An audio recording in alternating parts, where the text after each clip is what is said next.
quando fazia as auditorias, a gente examinava postura acionária, posição acionária, enfim, examinava uma série de fatores que se examina até hoje, tá certo?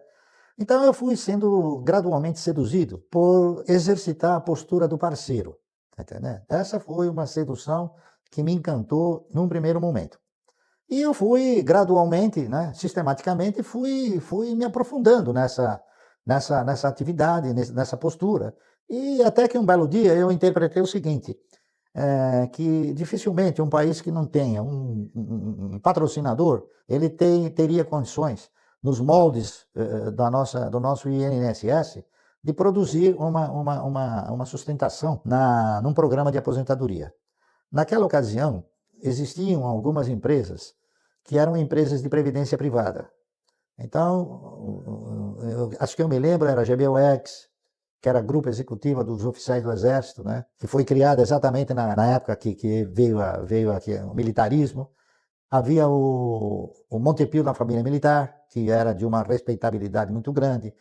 Havia uma outra também que chamava Pereira Barreto, né? Previdência privada, e havia algumas outras também menores, né? Eu interpretei já, sem nunca ter tido a pretensão de ser futurólogo, né?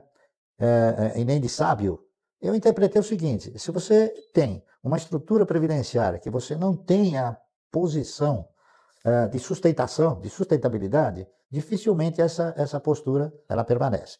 Aí eu fiz um pequeno ensaio, não é?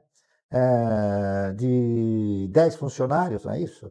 Trabalhando durante 30 anos numa empresa e eles se aposentando e entrando outros funcionários, outros 10 funcionários no lugar dele. Eu cheguei na conclusão que os 10 funcionários que iriam contribuir para que esses outros 10 que se aposentaram permanecessem, ia durar assim, 2, 3 anos só, não duraria mais, que não há um monitor, não há um patrocinador.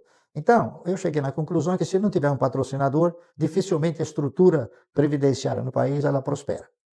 E realmente, o nosso patrocinador é o governo, não é isso? E cada dia que passa, o governo se ressente mais dessa postura de patrocinador. Ele tem, inclusive agora, pleiteado junto à sociedade, né, que algumas modificações sejam processadas, senão daqui a pouco ele não vai conseguir nem pagar as aposentadorias. Ocorre que dificilmente, num processo compulsório de aposentadoria, não ocorram os excessos. Então, eu acho que a nossa aposentadoria, talvez ela não esteja numa situação tão difícil se nós tivéssemos um parâmetro de ganho, né? Por exemplo, ninguém pode se aposentar com mais de, vamos supor, $1.000, um exemplo. Então seriam o quê? 3 mil e poucos reais, né? Mas nós temos aqui o Poder Judiciário que se aposenta com 30 mil reais cada um. Os funcionários públicos com 20 e poucos mil reais cada um. Então, há uma discrepância muito forte, né? Então, na realidade, o que precisaria ter na compulsória seria um equilíbrio maior, não é? Um equilíbrio de força. A Previdência deveria funcionar como Previdência e não como um fator de enriquecimento para as pessoas, tá certo? Os militares também eles têm um privilégio muito grande. Então, é a tal questão. Essa postura de previdência, ela tem um prazo de duração. Como tiveram prazos de duração, também aqueles outros fundos de previdência. Como terão também prazo de duração os fundos de previdência privada. Está correto? Só que esses fundos de previdência privada, PGBL, VGBL, você pode ver que o encanto deles é no recebimento e não no pagamento. Então, eles não prometem pagar mais de 1.000 ou 2.000 reais por mês quando o camarada se aposentar. Aí eu cheguei na conclusão que a única forma que você tinha de se aposentar seria ser parceiro de um bom empreendimento. Então, o que eu fiz? A partir daí, eu comecei a estudar com mais profundidade, né? A possibilidade de você se aposentar com ações. Eu fiz até um negócio que pareceu inoportuno na época, né? Em 1971, 72, eu já havia feito um estudo e eu tentei demonstrar que se você comprasse ações e você tivesse um programa definido, com metas, etc., você teria condições de, assumindo essa parceria, se aposentar. Então eu peguei uma empresa como exemplo e fiz um trabalho. Esse trabalho se chamou Ações Garantem o Futuro. E eu segui o trabalho, pura e simplesmente isso. Quer dizer, eu me convenci daquilo que eu tinha feito era realmente uma perspectiva, uma projeção factível, tá certo? E aí eu fui fazendo, então eu fui comprando.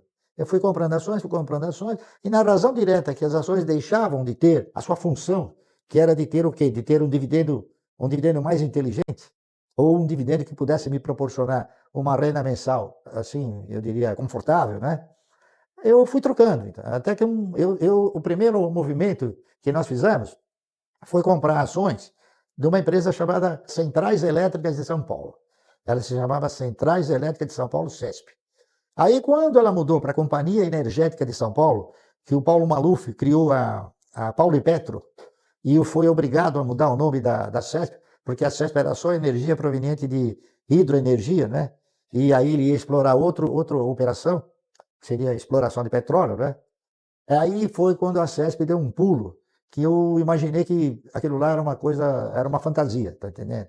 Aí eu peguei e troquei as ações da CESP por outra.